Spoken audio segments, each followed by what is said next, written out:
What's going on, everyone? The Kompetitor here, back with another video. This time we are going over flawless blocking on offense.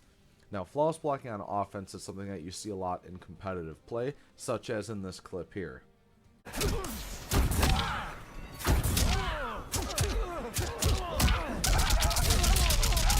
However, it's not something that's easily explained, and it's not really in tutorials, so I kind of wanted to go over the secret to it. So flawless blocking is used for many different things, between, punishing certain moves that are regularly safe, like at the end of certain strings, punishing gaps in strings, negating chip damage, and maybe punishing slow moves on blocks, such as Scorpion's overhead if you react to it. Now, one way that high-level players use flawless blocks is on offense. So if we take a look here, well, to cover really quick, flawless blocks start up within 3 frames of blocking. So that will be important in a moment here. But let me show you guys. Johnny Cage has a string forward 4-4. This is what a lot of Johnnies use. And you see how just automatically blocking right there kind of made it flawless block, basically without having to time anything. Blocking immediately after the string sets up for a flawless block reversal. Now, generally, the safe bet is to find your character's -5 string. See the block advantage in the bottom left is -5? That kind of sets up the auto flawless block. Because the flawless block starts up in 3 frames, the move that the opponent would technically take their turn back with needs to be within that 3-frame startup category. So I say -5 is the magic number, because if somebody does a move that is within 3 frames of hitting after -5, then you'll be able to flawless block.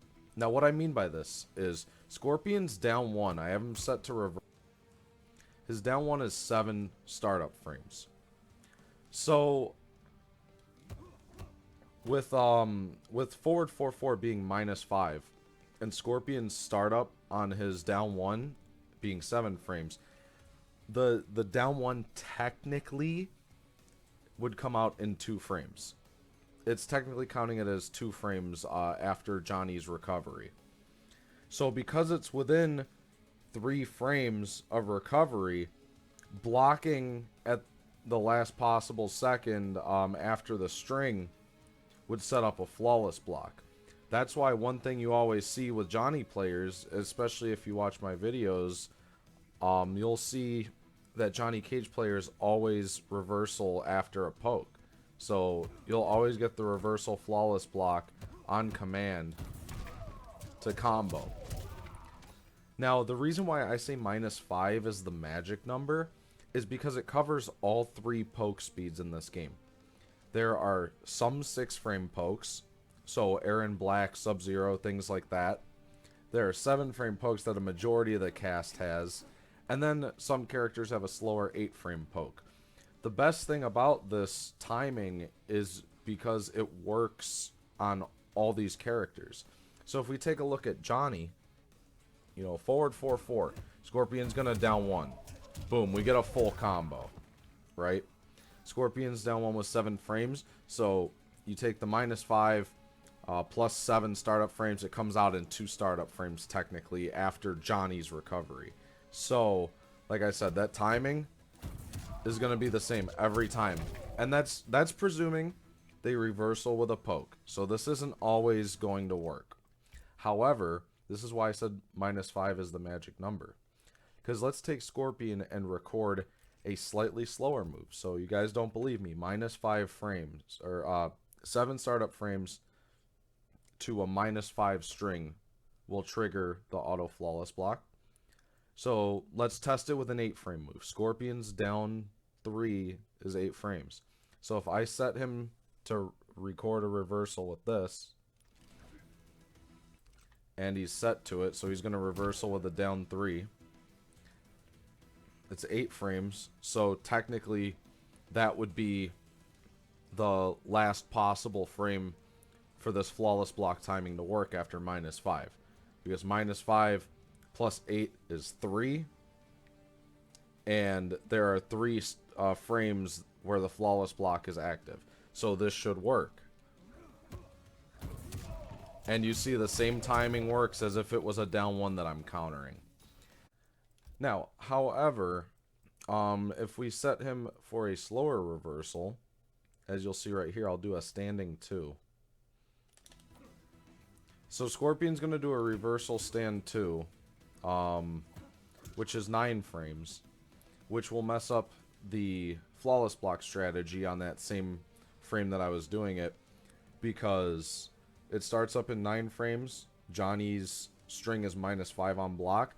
Flawless block is only active after or before 3 frames. So that's 4 frames. So the flawless block timing that I was using before wouldn't work here. As you see, it's not flawless blocking. At the same timing I'm using the flawless block reversal, the pokes or jabs, it doesn't work for slower moves. That's the counter to this. So if Scorpion did anything like a back 1 or a forward 3, it would blow up my flawless block attempt. However, Johnny would still be safe, or whatever character you're using. So that's why I say -5 is the magic number, because it covers 6 frame, 7 frame, and 8 frame pokes. Because most of the time you're going to be doing this, it's on a read that your opponent will reversal poke. However, versus jabs, like if Scorpion did 1-1-2 or something like that as a reversal, you know, to take his turn back, it would still work because stand 1 is 7 startup frames, just like a poke. So if we do this, whoops, we could still launch him for it. It's the same timing for, you know, 6, 7, 8 frame startup moves. And just like how I mentioned before, the more minus you move, the more difference there is. So like if I did something that was -4 on block, so like Johnny's forward 3, I could still flawless block and punish a 6 frame and 7 frame poke, but an 8 frame poke wouldn't work. So that would eliminate an option there. It's basically a big game of math. But my point is that basically anything that's -5 is the magic number, and that is how you're going to reversal flawless block pretty much any string or any jab string or any poke in the game. Now let's get into the option select part of this, because I'm sure you'll see this all the time when people try to flawless block something. They do it and then they either mess up the input or they get an accidental jump or something of the sort there. Because obviously to flawless block attack, you have to press up and 2 or up and 3 simultaneously. However, this will eliminate you ever accidentally getting jumps. So, as you saw, that was a little bit slow. I'm going to use up 3 as an example here. But it doesn't matter what order you press it in. You could press 3, then up, or up, then 3. I recommend pressing 3, then up, because you don't accidentally get that jump if you mistimed your flawless block. So you can see I confirm that I flawless block. I'm going to hit stand 3 and then the up button, and I'll still get my reversal. So if you watch the inputs on the left side here, I hit the 3 before the up. And this will basically ensure that you never get that accidental neutral jump, because, you know, a character like Scorpion can absolutely blow you up for that. You know, it's just, it's one of those things where, you know, you don't want to get that input error, because that could literally change the match right there. A 30% punish, something of the sort. So if you pair this frame data knowledge with your knowledge of the flawless block OS, you should be able to implement this into your game plan. Now, if you guys have any questions, feel free to let me know in the comments what they are. Please like and subscribe for more content like this, more high-level tutorials.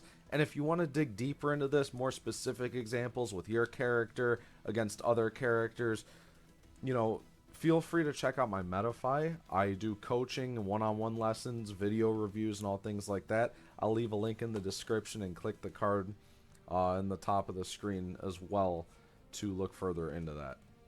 Thank you guys for watching. I hope you guys have a good one.